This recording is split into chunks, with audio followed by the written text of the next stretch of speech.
Sometimes there's nothing that makes a small village stand out, nothing that makes it unique, desirable, or profitable. Too far from a river and not close enough to rail lines, there's nothing to entice or keep businesses in the area. In the end, all they have is farming and the picturesque views of country living. This is the story of Maplewood, Ontario. My name is Angie, and I'll be your host on this episode of Main Street, Canada, Maplewood Edition. Thank you for joining me as we journey through the past of small towns in Ontario, discovering the main players and events that took place before our time. Before we get started, please click the like and subscribe button, and we'll begin. Maplewood, Ontario is located on Harrington Rd, known as County Road 28 at the intersection of the 45th line in Zorra Townshup within Oxford County. Not much has changed in Maplewood today when compared to where it was a century ago, much like other villages scattered throughout parts of southern Ontario. Time either seems to stand still or stop completely. Maplewood was created from necessity, relatively far from the conveniences at the time, like general stores, schools, and other essential services. If you were a settler in Maplewood, basic services such as general stores, blacksmiths, etc., could have had you traveling 8 kilometers to Brooksdale, Fairview, or Harrington, or for greater distances to Embro and Tavistock, like 12 to 15 kilometers, for other services not met by the smaller communities. Considered a late bloomer, Maplewood was not established until early 1870s, when most of the other areas and communities in Oxford County had been settled in the early 1850s. Perhaps a factor contributing to the late emergence of Maplewood was the quality of the farmland in the area. Mediocre soils at best, with heavy clays that required extensive drainage before they could produce average crops. So difficult to achieve at the time, there are still a few lots near Maplewood that are listed as crown lands and that were never claimed due to the undesirable features that they offered. Not all the land was undesirable.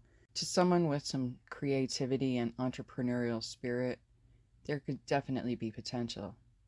It was the vision of Angus Kerr, a merchant, who purchased a quarter-acre of land several kilometers to the west of Harrington that made Maplewood a reality. The land was purchased from John Brown and was intended to build a general store at the intersection, which was common practice at the time, setting up small communities at crossroads to shorten the distances the rural inhabitants had to travel. Back then, many businesses were combined services. By 1874, a post office was added to further assist the community. Again, a little late to the party, as most village post offices were established in the 1830s. Maplewood Post Office opened January 1st, 1874, with Christopher Bean as the first postmaster. That was until he resigned on August 23rd, 1887, to be replaced by Samuel McKay. Samuel McKay continued his duties as the final postmaster until May 5, 1906. Prior to 1874, residents of the area collected their mail from different post offices, determined by where they lived. Residents east of Maplewood would travel to Tavistock, southwest to Brooksdale, and northwest residents would be required to travel to either Fairview or Harrington. A blacksmith shop would soon follow, then a log school and a Methodist church were built opposite the general store in 1876. By 1880, the original school was replaced by a larger one.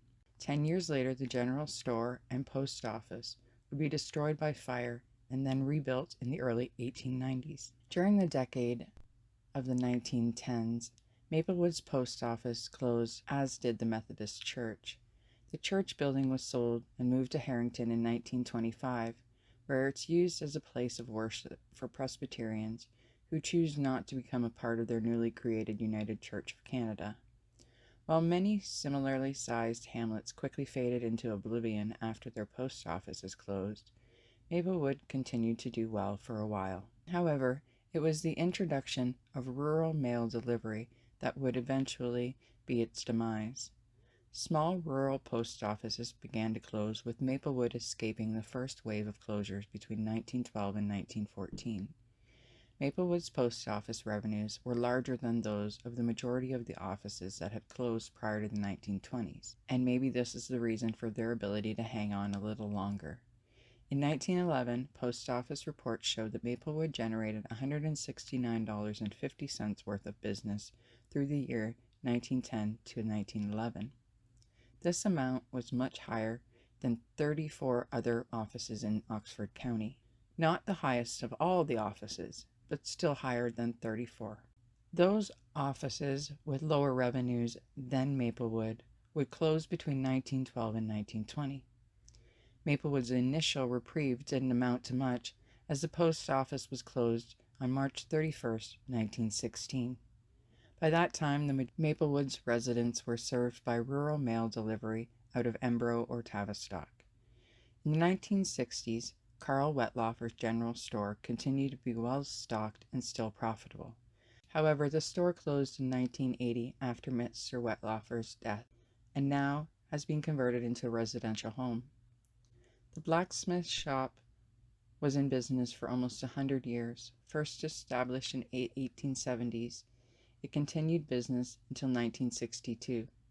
Ross Cormack was the last blacksmith to grace this small village. There was also a substantial sawmill owned by the McIntosh family, who also have a long history in this community. Alas, this too would not stay forever.